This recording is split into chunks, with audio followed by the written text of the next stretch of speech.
My name is Dr Karli Treyvaud and I'm Senior Lecturer and Clinical Psychologist at La Trobe University in Australia. I'm also a member of the Centre for Research Excellence in Newborn Medicine. Today I'm going to be discussing the results from a study on behalf of my co-authors that looks at post-traumatic stress symptoms in parents after the very preterm birth of a baby. Post-traumatic stress symptoms can occur in an individual who's been exposed to a potentially traumatising event, and the events surrounding the preterm birth of a baby can be potentially traumatising for parents.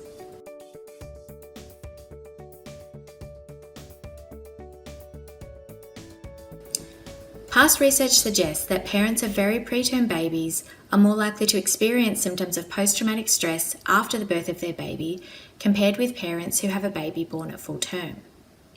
But currently very little is known about how post-traumatic stress symptoms following very preterm birth might change over time for parents, with most of the research in this area focused on the early months after the birth. Even less is known about post-traumatic stress symptoms in fathers of babies born very preterm. So the aim of the current study was to assess post-traumatic stress symptoms in mothers and fathers of babies born very preterm over the first 2 years of life, and we wanted to look at how this might change over that time.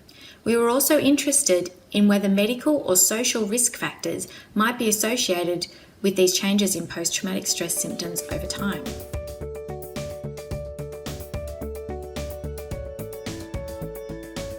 Parents in this study were mothers and fathers of babies who were born less than 30 weeks gestational age.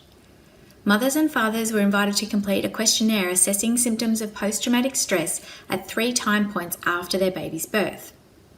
The first time was a few months after the birth when their baby was term equivalent age.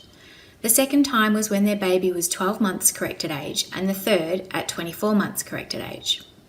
Around the time of the baby's birth, we also collected information from parents and the medical records about the medical health of the baby, such as brain and lung health, and also about socio-demographic characteristics of the families, such as maternal education.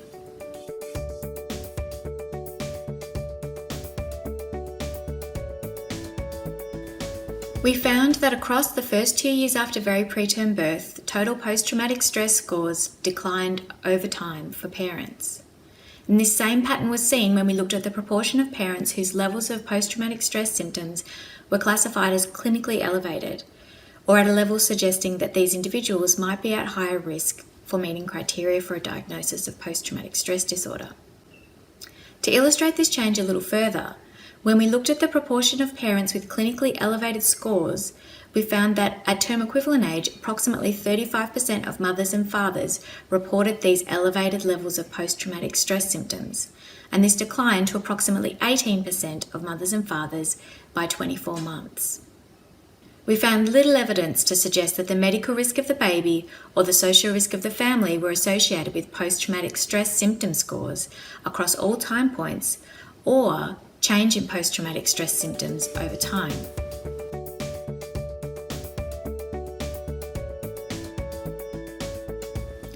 While it was encouraging to see that over time, symptoms of post-traumatic stress in mothers and fathers tended to decline over time, it's still important to note that almost 2 years after the very preterm birth of their baby, approximately 1/5 of parents in our study were still reporting post-traumatic stress symptoms in the clinically elevated range.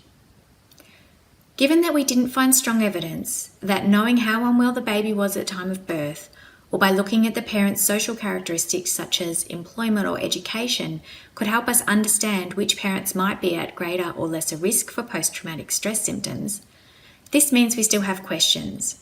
This is challenging research given that there are likely to be multiple interacting risk and protective factors for individual parents and within individual families.